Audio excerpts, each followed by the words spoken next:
이제 오늘 우리에게 주신 하나님 말씀 함께 나누겠습니다. 오늘은 창세기 14장 1절부터 24절까지 말씀 함께 교독해서 나누겠습니다. 당시에 시날 왕 아므라벨과 엘라살 왕 아리옥과 엘람 왕 그돌라오멜과 고임 왕 디달이 소돔 왕 베라와 고모라 왕 비르사와 아드마 왕 시납과 스보임 왕 세네벨과 엘라 곧 소알 왕과 싸우니라.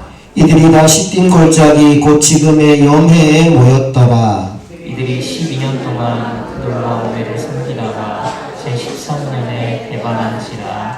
제14년에 그돌라오멜과 그와 함께한 왕들이 나와서 아스드롯 가르다임에서 르바 족속을, 함에서 수스 족속을, 샤웨 기라다임에서 엔 족속을 치고 호리 족속을 그 산 세일에서 쳐서 광야 금강 엘바란까지 이르렀으며 그들이 돌이켜 엠미스밭 곧 가데스에 이르러 아말렉 족속의 온 땅과 하사손 다말에 사는 아모리 족속을 친지라.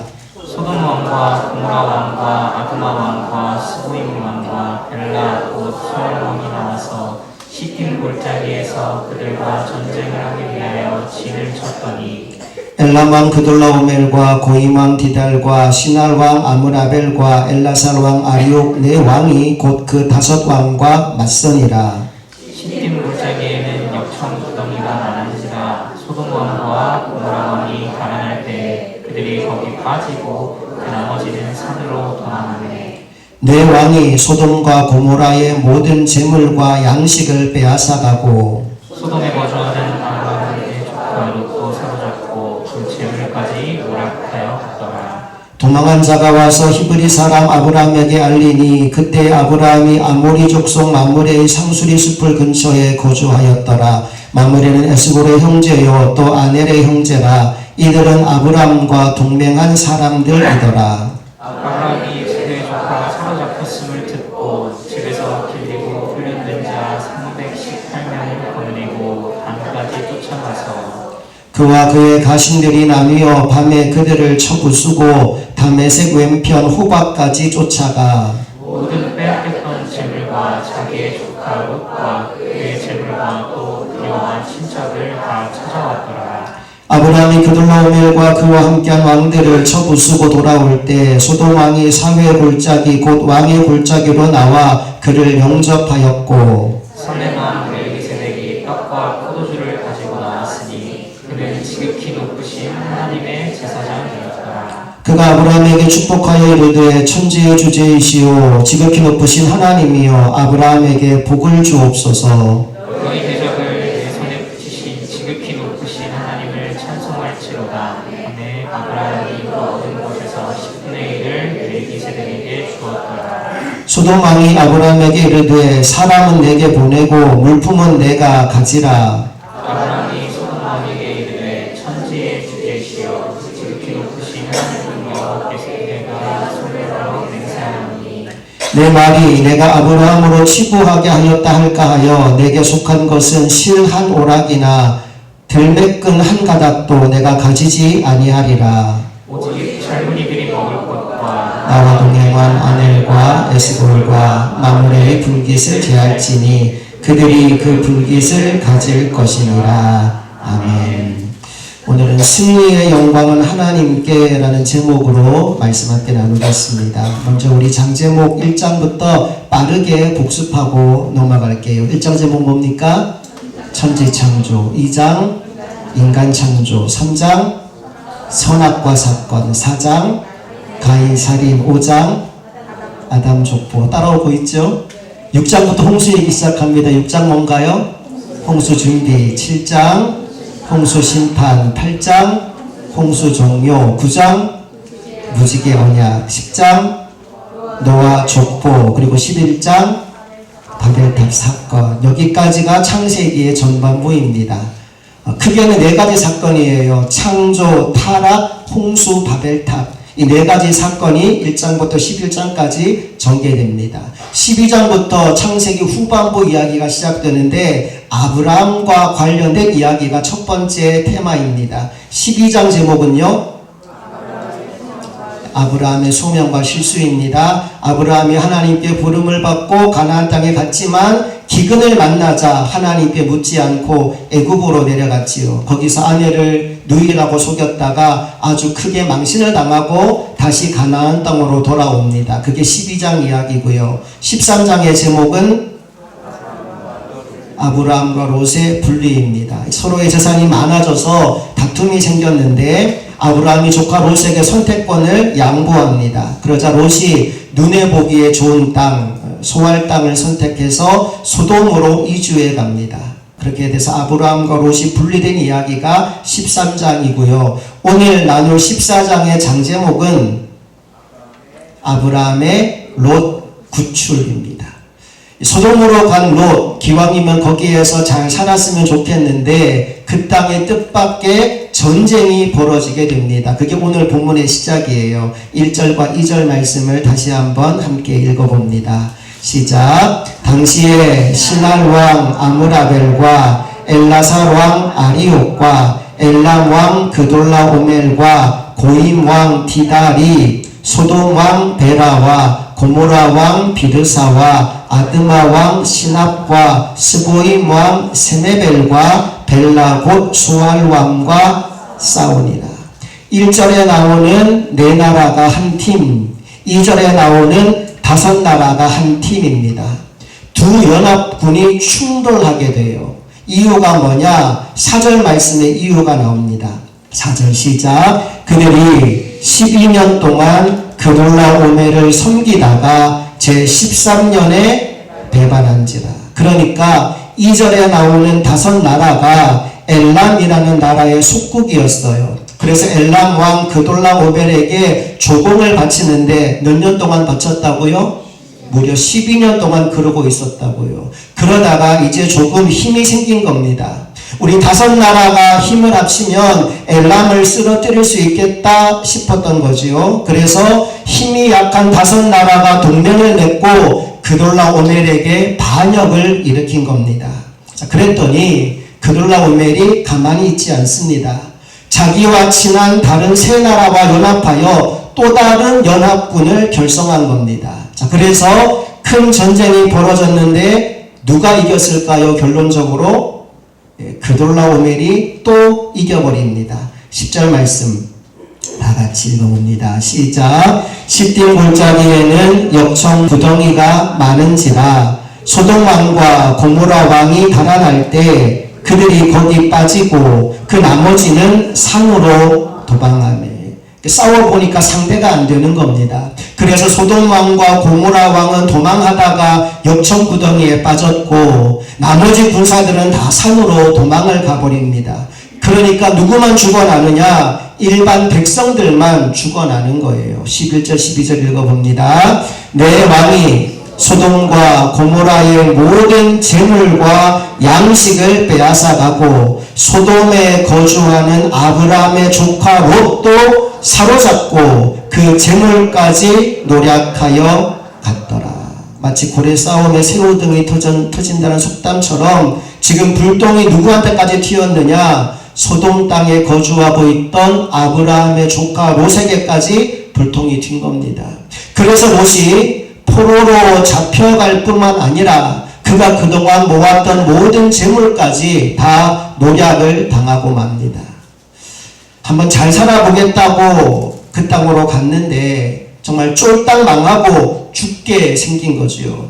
이제 이 소식이 아브라함의 귀에 들려옵니다. 13절 읽어봅니다. 도망한 자가 와서 히브리 사람 아브라함에게 알리니 그때 아브라함이 아모리 족속 마므레의 상수리 숲을 근처에 거주하였더라. 마므레는 에스골의 형제요 또 아넬의 형제라. 이들은 아브라함과 동맹한 사람들이더라.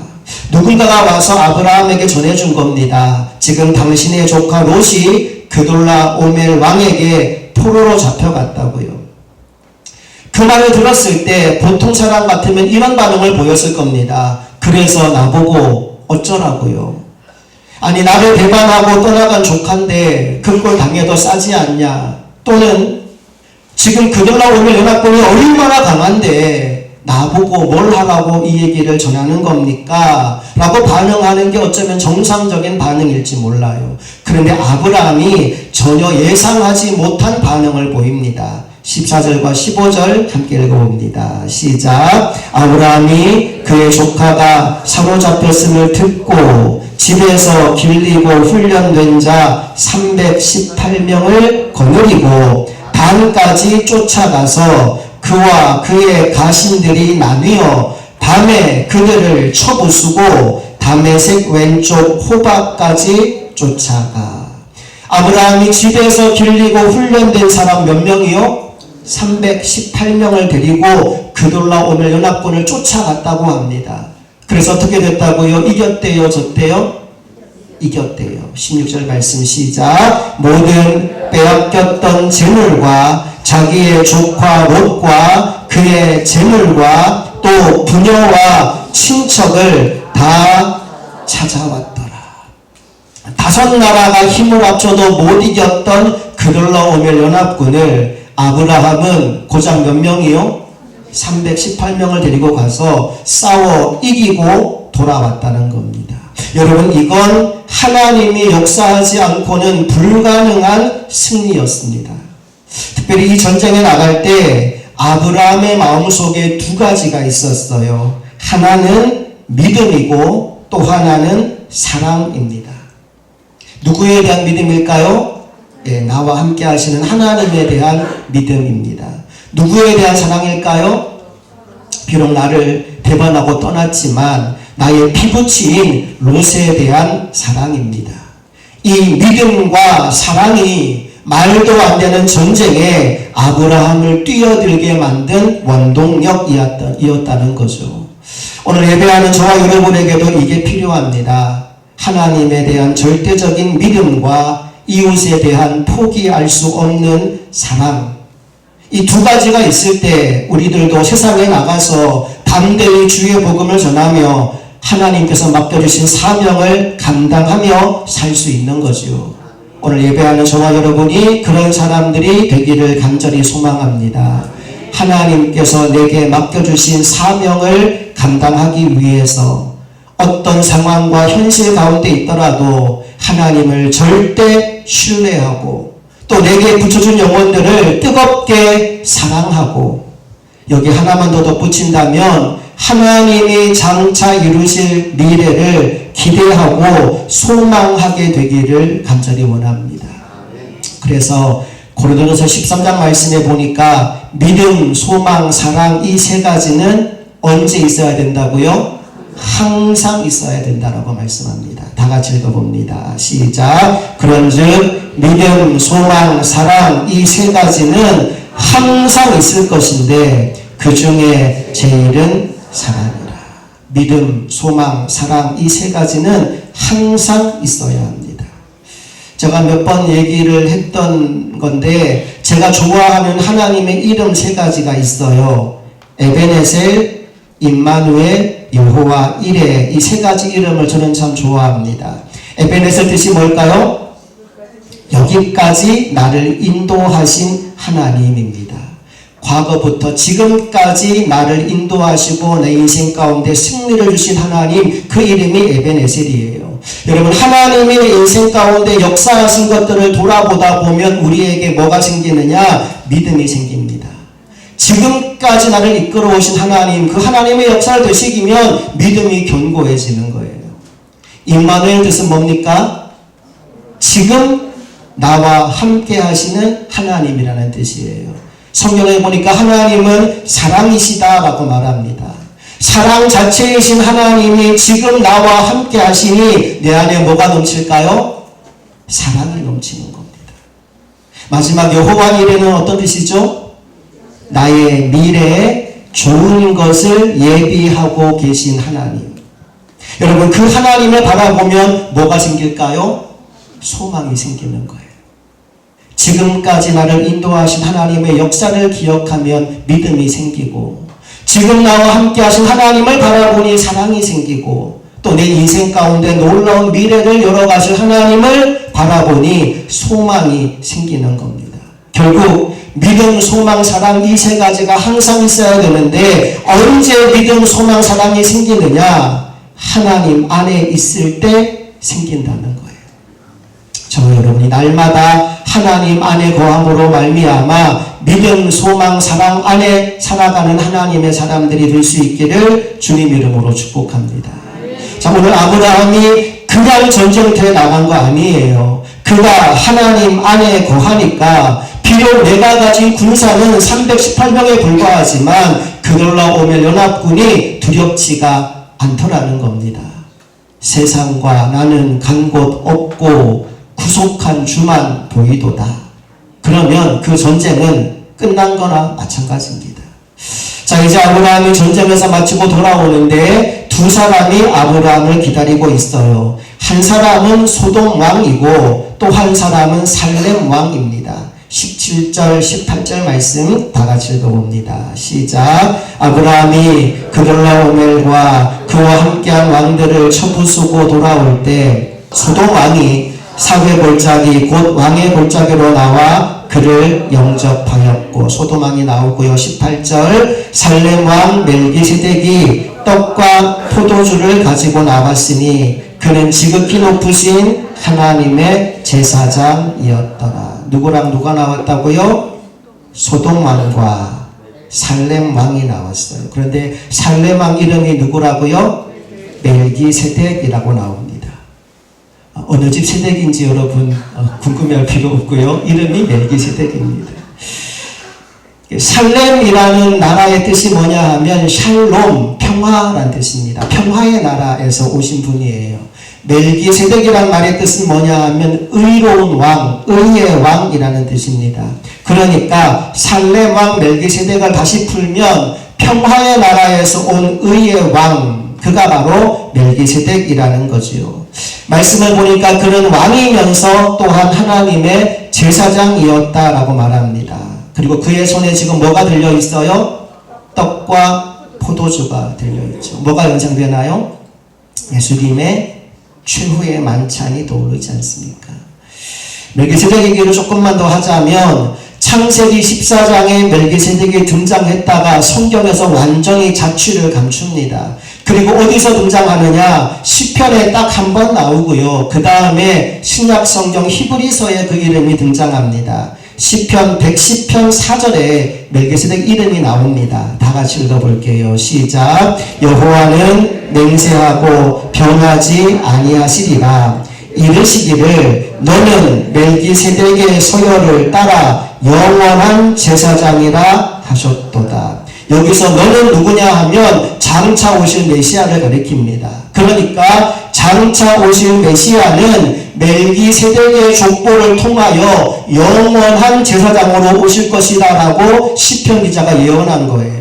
그리고 히브리서가 이 말씀을 그대로 받아서 이렇게 증언합니다. 히브리서 6장 20절 다 같이 읽어봅니다. 시작. 그리로 앞서가신 예수께서 멜기세덱의 반차를 따라 영원한 대제사장이 되어 우리를 위하여 들어가셨느니라. 그러니까 시편 110편에서 너라고 지칭된 분이 누구라고요? 예수님이라고요.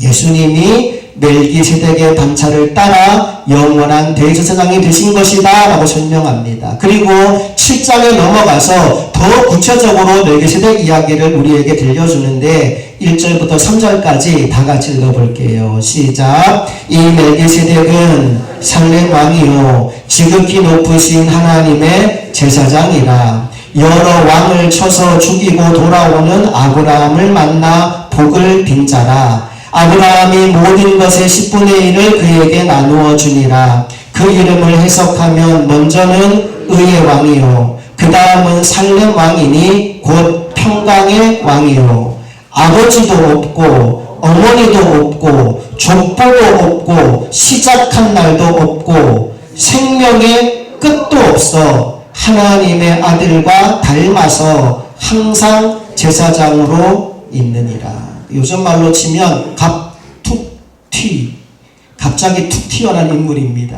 성경에서 아버지가 누군지 어머니가 누군지 족보도 없고 아무것도 없는데 갑자기 툭 튀어나왔어요. 근데 이분이 누구냐? 장차 오실 예수 그리스도를 예표하기 위해 창세기에 등장하신 분이다라고 히브리서가 설명하고 있는 겁니다.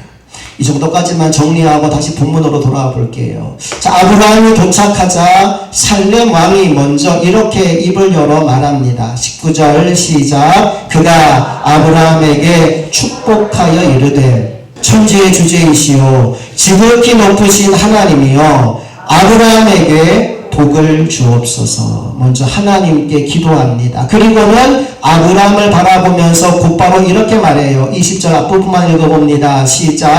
너희 대적을 내 손에 붙이신 지극히 높으신 하나님을 찬송할지로다. 그러니까 이 전쟁은 비록 아브라함이 나가서 싸우긴 했지만 누가 주신 승리라는 거예요? 하나님이 주신 승리라는 겁니다. 하나님이 그 모든 대적들을 너의 손에 붙여주었기 때문에 네가 이긴 것이다. 그러니까 이 전쟁에 대한 모든 영광과 찬송은 누가 받으셔야 된다? 하나님이 받으셔야 된다라고 얘기한 겁니다. 그리고 아브라함은 이 말에 100% 동의했어요. 자, 그래서 뭘 합니까? 20절 하반절 읽어봅니다. 시작. 아브라함이 그 얻은 것에서 10분의 1을 멜기세덱에게 주었더라. 11조의 기원이 바로 여기 이 말씀입니다.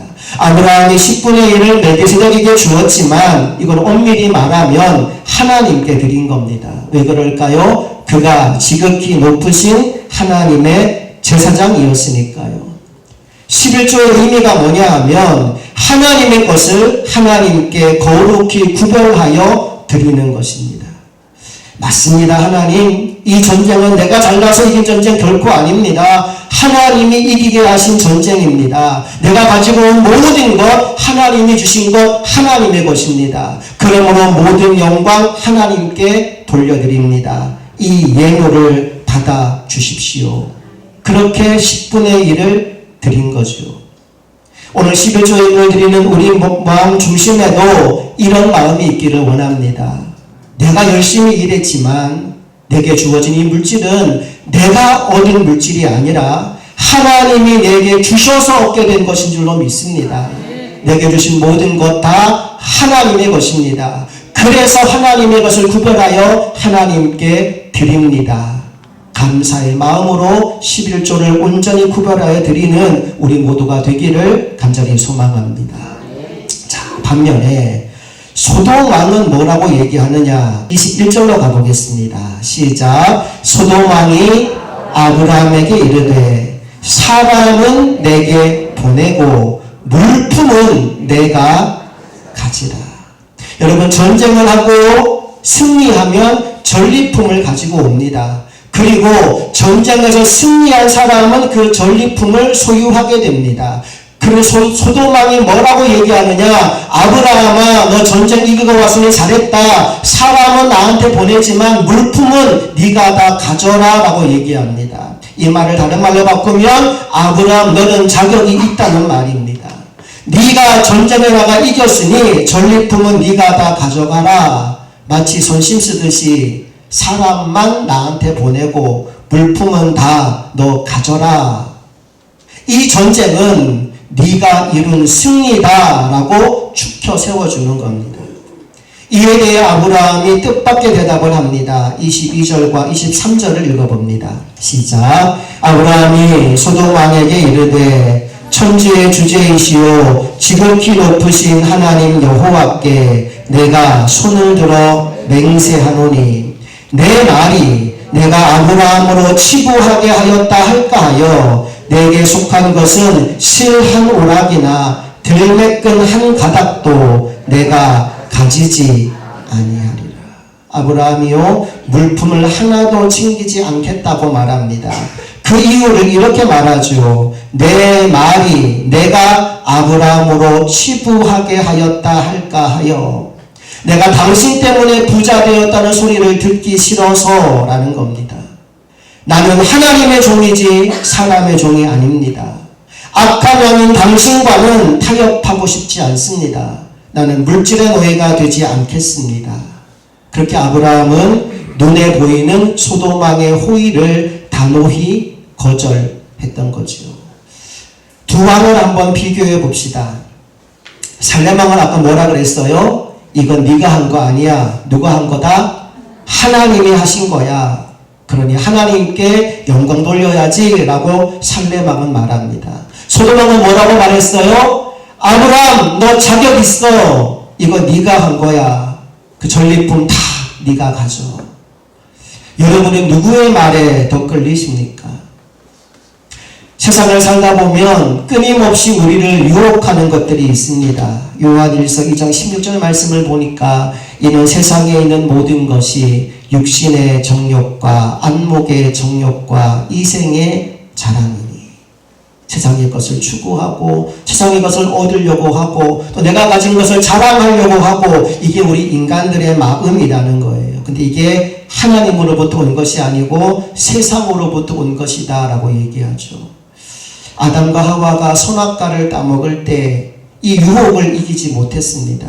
그리고 그 유혹의 중심에 뭐가 있느냐? 내가 하나님처럼 되고자 하는, 내가 하나님의 자리에 앉으려고 하는 교만이 있었다는 거예요. 여러분, 어떤 경우에도 하나님의 자리에 앉지 않게 되기를 축복합니다. 하나님이 받으셔야 될 영광과 찬양을 가로채지 않기를 주님의 이름으로 축복합니다. 우리의 찬양과 영광을 받으실 분은 오직 하나님 한 분뿐이십니다. 만약에 우리가 이 믿음으로 날마다 살아간다면 하나님은 우리 인생 가운데 계속해서 승리를 허락해 주실 줄로 믿습니다. 그 전쟁은 내가 잘나서 이기는 게 아니고 하나님이 나와 함께 하시기 때문에 내가 이기는 거죠. 저와 여러분이 이 믿음으로 주님께 주실 승리를 바라보고 모든 영광과 존귀와 찬양을 주님께 올려드리는 하나님의 종들이 될 수 있기를 간절히 소망합니다. 오늘 핵심을 세 가지로 정리하고 말씀을 마무리하겠습니다. 다 같이 읽어볼게요. 시작. 믿음, 소망, 사랑 이 세 가지가 항상 내 안에 있는지 점검하며 살자. 믿음, 소망, 사랑 이 세 가지가 항상 있다는 건 과거에도 나는 하나님과 함께 있고 지금도 나는 하나님과 함께 있으며 나의 미래에도 하나님께서 이루실 것을 믿고 살아갑니다. 이 의미가 담겨 있는 거죠. 믿음, 소망, 사랑 이 세 가지를 항상 점검하는 저와 여러분 되기를 원합니다.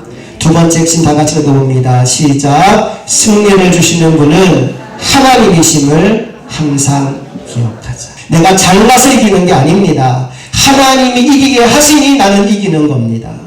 그러니 승리했다면 마지막 세 번째 다 같이 시작. 하나님의 것을 거룩하게 구별하여 온전한 믿음으로 드리자. 내가 가진 모든 것이 내 것이 아니라 하나님의 것입니다. 아브라함은 그 신앙 고백을 담아서 11조 예물을 드렸어요. 이건 사족이지만 11조를 드린다는 건 내가 가진 소득의 10분의 1을 드린 겁니다. 10분의 1이 하나님의 것이라고 인정하며 신앙 고백하여 드린 게 11조입니다. 그러면 나머지 10의 9는 누구 거예요? 이것도 하나님 겁니다. 그러니까 10의 9를 어떻게 써야 돼요? 하나님이 기뻐하는 일에 쓸 수 있어야 됩니다. 내 가족을 잘 돌보는 것도 하나님이 기뻐하는 일이고 또 세상을 위해 내가 헌신하는 것도 하나님이 기뻐하는 일인데 10의 1을 하나님께 드릴 때 우리 마음 중심에 뭐가 있어야 되느냐? 나머지 10의 9도 하나님의 영광을 위해 잘 쓰겠습니다. 이 믿음이 우리 안에 있어야 됩니다. 주일 성수는 뭐냐? 시간의 주인이 하나님임을 인정하는 겁니다. 11조가 물질의 주인이 하나님임을 인정하는 신앙 고백이라면 주일 성수는 시간의 주인이 하나님을 인정하여 드리는 겁니다. 그래서 저와 여러분이 지금 주일 예배를 드리는 겁니다. 물어볼게요. 주일날 우리가 예배했어요. 그러면 나머지 날들 월, 화, 수, 목, 금, 토는 내 맘대로 살면 되나요? 아니에요. 주일을 주님 앞에 온전히 드렸다면 시간의 주인이 하나님임을 내가 믿음으로 인정하고 예배했다면 나머지 6일을 하나님의 사람으로 세상 가운데 들어가서 살아야 됩니다. 그게 11조의 의미고 그게 주일 성수의 의미입니다. 저와 여러분이 하나님의 것이라는 사실을 항상 잊지 않고 어디에서 무엇을 하든 하나님 안에 거하는 하나님의 사람들 다 될 수 있기를 주님 이름으로 축복합니다. 함께 기도하시겠습니다. 좋으신 아버지 하나님 은혜와 사랑을 감사드립니다. 오늘 그돌라 오벨 연합군을 318명 정말 소수의 인원으로 전쟁하여 이기고 돌아온 아브라함에게 하나님은 그가 우쭐해하지 않도록 그가 교만해하지 않도록 살레망 멜기세덱을 보내서 그 모든 영광을 하나님께 돌리라 말씀하셨습니다. 그리고 이 말씀에 아멘 순종하여 아브라함은 11조의 예물을 하나님께 드리며 모든 영광과 찬양을 주님께 올려드렸습니다. 반면 소돔왕의 교만한 요구에 대해서는 철저히 거부하며 그 영광을 자기가 취하려 하지 않은 아브라함의 믿음을 우리가 보았습니다. 우리도 이 믿음으로 살기를 원합니다. 인생 가운데 승리를 주신 하나님께 모든 영광과 찬양과 존귀를 올려드리며 하나님을 기쁘시게 하는 인생으로 남은 평생 살아가기를 간절히 소망하며 우리 주 예수 그리스도의 이름으로 기도합니다. 아멘.